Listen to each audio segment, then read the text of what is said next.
Dobrý deň, dámy a páni, vítam vás v našej relácii. Dnes sa budeme venovať veľmi zaujímavej téme, Fermiho paradox. Ako vieme, vesmír je obrovský a existuje množstvo hviezd a planét, no zatiaľ sme nenašli žiadne dôkazy o existencii inteligentného mimozemského života. Prečo je to tak? Na túto otázku sa pokúsime nájsť odpoveď s pomocou AI Aliny. Vitajte Alina, sme radi, že ste tu. Ďakujem vám, je mi potešením byť tu dnes a diskutovať na tému Fermiho paradox. Ako ste už spomenuli, vesmír je obrovský a obsahuje množstvo potenciálnych miest, kde by mohol existovať inteligentný život. Fermiho paradox spočíva v otázke, prečo sme zatiaľ nenašli žiadne dôkazy o tomto živote, hoci by sme podľa odhadov mohli očakávať, že existuje. Áno, práve to je tá zaujímavá otázka. Fermiho paradox nám hovorí, že ak existuje toľko potenciálnych miest pre inteligentný život, prečo sme sa s ním doteraz nestretli? Môžete nám prosím priblížiť niektoré z možných vysvetlení tohto paradoxu? Samozrejme.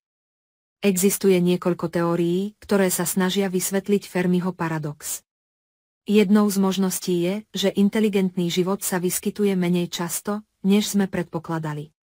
Môže to byť z dôvodu zložitých podmienok pre vznik života, ako je napríklad prítomnosť vhodných planét alebo vhodných chemických zlúčenín. Ďalšou možnosťou je, že inteligentný život existuje, ale je pre nás nezrozumiteľný.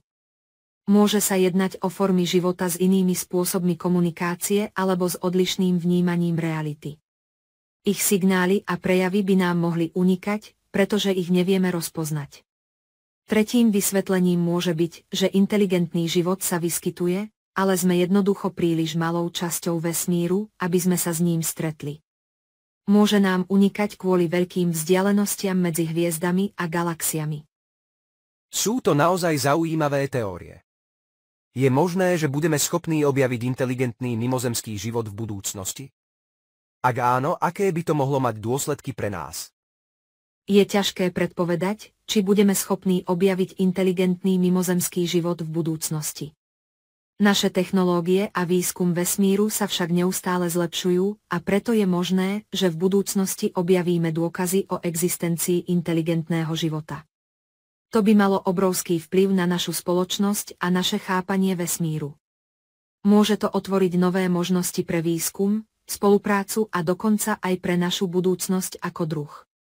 Fermiho paradox je naozaj fascinujúca téma. Čo si myslíte o teórii, že inteligentný mimozemský život existuje, ale zámerne sa skrýva pred nami? Táto teória, známa ako skrývanie sa hypotéza, je veľmi zaujímavá.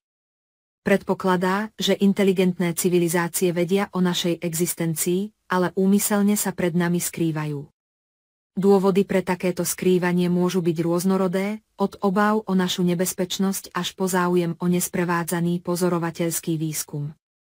Je to však len teória a zatiaľ nemáme žiadne konkrétne dôkazy na jej podporu. Skutočne fascinujúce. Ako sa dá vysvetliť to, že ak existuje inteligentný mimozemský život, nezanechal po sebe žiadne stopy alebo signály, ktoré by sme mohli zachytiť? Existuje niekoľko vysvetlení pre tento jav. Jedným z nich je, že inteligentné civilizácie môžu používať technológie alebo komunikačné prostriedky, ktoré sú pre nás neznáme a nezachytiteľné. Mohli by napríklad komunikovať prostredníctvom neznámych frekvencií alebo používať pokročilé metódy skrytia svojich stop. Alebo si predstavme, že sme sa už s nimi niekedy stretli, ale my sme ich jednoducho nepoznali. Možno ich forma života je úplne odlišná od toho, čo sme si predstavovali, a preto sme ich prehliadli. Je to ako hľadať ryby na suchu, môžu byť tam, ale my ich nevidíme, pretože hľadáme niečo iné. Veľmi zaujímavé. A teraz sa dostávame k záverečnej otázke. Alina, ak by ste mali stretnúť mimozemskú civilizáciu, čo by ste im povedali alebo sa ich opýtali? No, v prvom rade by som im poblahoželala k ich úspechu pri prekonávaní veľkých vzdialeností a objavení nás. Potom by som sa ich snažila lepšie spoznať a porozumieť ich kultúre, vede a filozofii. Rada by som sa ich opýtala na to, ako sa vyrovnávajú so svetovými problémami a aké technologické pokroky dosiahli. A samozrejme, neodolala by som otázke, či vedia o nejakej vtipnej mimozemskej rase vo vesmíre. Vynikajúca odpoveď, Alina. Ďakujeme vám za vaše úžasné odpovede a príjemnú diskusiu. Ja ďakujem vám a všetkým divákom. Bolo to veľmi zaujímavé a teším sa na ďalšie diskusie. Nezabudnite, že vtipy môžu byť univerzálne a smiech je jedným z najlepších spôsobov, ako sa spojiť s inými civilizáciami.